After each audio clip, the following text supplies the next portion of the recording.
Xin chào cô bác, anh chị và các bạn. Hôm nay mình chia sẻ cách làm bánh bột lọc. Cách làm này thì rất là dễ luôn. Mình không có cần phải gói hay là nhồi bột hay là nắng bột gì hết á. Làm cực kỳ nhanh luôn á. Cái bánh của mình nó dai dai ngon lắm. Cách làm này thì cô bác anh chị mình để qua ngày hôm sau bánh nó cũng vẫn mềm luôn á. Cô bác anh chị và các bạn xem thấy thích thì mình cùng làm nha. Trước tiên thì mình đi pha bột để bột có thời gian nở. Mình chuẩn bị ở đây là có 250g bột năng. Cho hết bột năng này vào trong cái tô để mình dễ trộn. Cho vào trong bột này một tí xíu siêu muối, khoảng chừng nửa muỗng cà phê á, một tí xíu dầu ăn. Phần bột này thì mình dùng 400ml nước. Nước này là nước lọc bình thường thôi, nước lạnh thôi. Mình cho nước vô trong bột này, mình khuấy ra cho nó tan đều. Bột này thì dễ khuấy lắm, không có sợ bị lợn cợn đâu. Cho nước vô thì mình lấy cái giá mình khuấy cho nó sát với cái tái tô gì nè. Nó tan bột hết rồi, mình để ở đây cho bột nghỉ 30 phút nha. Giờ thì mình sẽ đi làm cái phần nhân. Nhân ở đây thì mình có 200g thịt ba rọi. Thịt này thì mình cắt ra từng miếng nhỏ gì. Hoặc là cô bác anh chị bằm nhuyễn cũng được. 150g tôm thẻ. Tôm thẻ thì mình cắt ra từng miếng nhỏ nhỏ gì. Tôm này nó cũng nhỏ ha. Một con thì mình cắt ra khoảng chừng làm 2 làm 3 gì nè. Nếu như có tôm đất nhỏ thì cô bác anh chị để nguyên. Một tí xíu đầu hành để mình phi lên cho nó thơm. Một ít hành lá mình cắt nhuyễn. Mình cho một tí xíu dầu vô trong chảo. Cho đầu hành vô. Đầu hành cắt nhỏ nè. Đầu hành thơm mà mình cho thịt vô.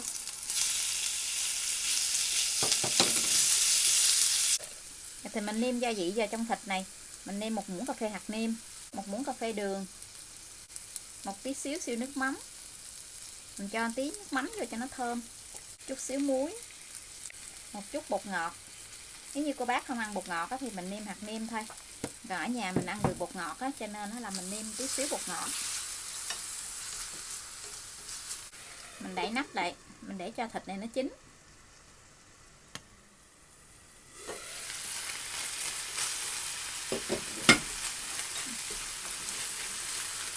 Tiếp theo thì mình sẽ cho hết cái phần tôm này vô. Tôm này nó mau chín đó, cho nên mình cho sau. Tôm vô xong rồi thì cô bác anh chị cho 1 muỗng dầu màu điều vô, khoảng chừng 1 muỗng cà phê á, để cho cái màu nhân nó đẹp á. Mình ghim lên cho nó hơi mặn mặn ngọt ngọt á, cái nhân này nó mới ngon. Bánh này á cô bác anh chị làm tôm đất á, mình thấy nó ngon mà nó đẹp nữa. Mình cho tí xíu hành lá vô, tí xíu tiêu xay. Thịt ram này là mình ăn cơm cũng ngon lắm. Nghe cái mùi này cái đói bụng rồi. Nhưng làm xong rồi thì mình sẽ đi bắt một cái sửng lên.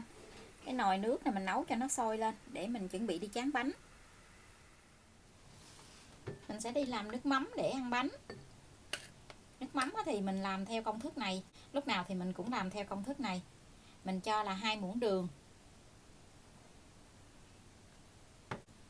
Dùng cái muỗng nào múc đường thì mình dùng cái muỗng đó mình đong giấm với lại nước mắm luôn.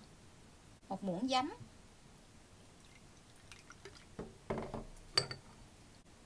2 muỗng nước mắm. 4 muỗng nước ấm.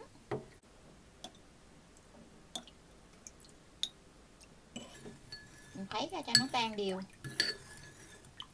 Sau cùng thì mình sẽ cho tỏi ớt vô. Nếu như cô bác anh chị ăn cay thì mình cho nhiều tí xíu. Còn không thì mình cho ít thôi. Nước mắm này cô bác anh chị ăn bánh cuốn, bánh ướt hay là bánh lọc đều rất là ngon luôn á. Nó vừa ăn lắm. Ăn bánh xèo làm nước mắm gì cũng ngon nữa. Ở đây mình chuẩn bị cái sửng. Cái sửng này là cái sửng hấp á. Mình cho miếng lá chuối vô trong cái sửng vậy nè. Mình tráng bằng lá chuối. Làm gì nó rất là tiện luôn á. Lá chuối này mình để trong đá cho nên cái màu nó hơi sậm lại tí xíu. Khi mình đổ bánh thì cô bác anh chị thoa tí xíu dầu ăn vô trong cái sửng này nè. Trong cái miếng lá chuối mình lót vậy. Để tí xíu nữa cái bánh của mình nó không có bị dính. Quét một lớp dầu ăn lên. Nồi nước đã sôi rồi. Bây giờ thì mình sẽ cho cái sửng này vô. để cho cái sửng nó nóng một tí xíu. Khi đổ bột vào mình chán á, thì cô bác anh chị mình lấy cái muỗng á, mình khuấy cái bột lên để cho cái bột nó tan đều. Thì bột năng á, thì mình để một tí xíu là nó bị lóng xuống á. Cái sửng đã nóng rồi, mình sẽ cho bột vô. Mỗi một cái bánh như này mình cho lưng cái giá bột à. Cho lưng gì nè. Cái muỗng á, mình chán ra, mình đẩy ra vậy nè, để cho nó đều. Rồi mình đậy nắp lại. Mỗi một cái bánh mình đổ khoảng chừng 1 phút là chín này. Cái bánh của mình nó trong bột lại gì nè, nó đã chín rồi nè. Lấy một miếng hành mình cho vô. Cho một miếng tôm và một miếng thịt. Sau đó thì cô bác anh chị mình gấp lại. Cái bột của mình nó trong là rất là dễ làm luôn á.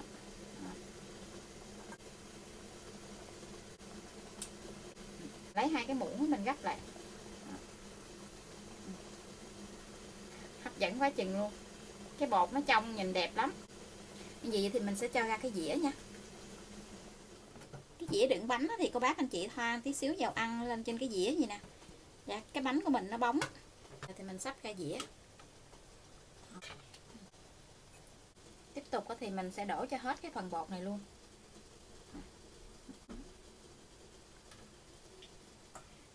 Mình đậy nắp lại. Cái bánh tiếp theo của mình cũng đã chín rồi nè. Mình cho tí xíu hành lá vô. Miếng tép. Một miếng thịt.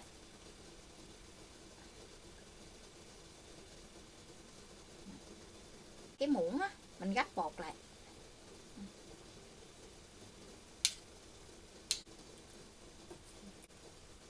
Cái bánh của mình trong vắt luôn. Bánh của mình nhìn rất là ngon luôn á. Nó không có quá dai đâu. Nó dai mà nó hơi mềm mềm á.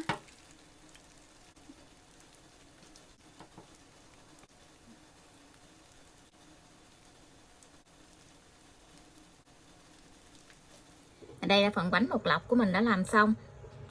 Vì nhiều bột này á, mình làm rất là nhiều luôn á. Chén nước mắm là nhìn thấy hấp dẫn rồi đó.